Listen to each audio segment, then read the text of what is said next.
بسم الله الرحمن الرحیم.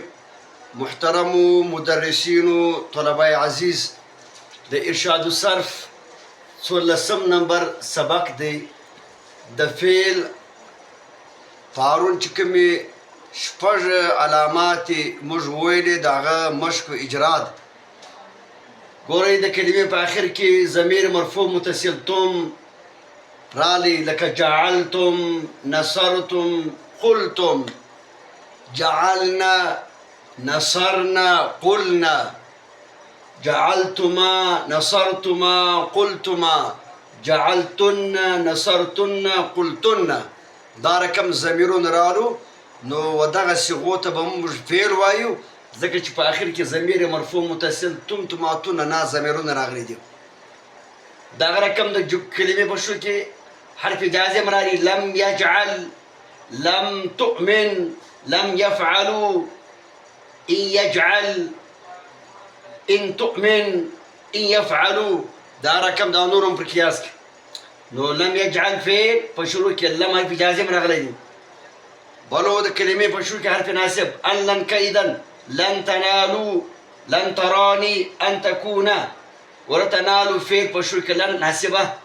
تراني فعل په شروع کې لن ناصبه. ان تكون، تكون فعل په شروع کې ان ناصبه.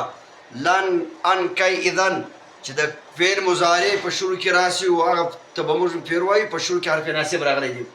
صيغه د امر قل، مور، اجعل. د ثلاثي مجرد شپږ بابه، د ثلاثي مزید 12 بابه، د رباعي مجرد یو باب، د رباعي مزید 3 بابه. دا 22 بابونه.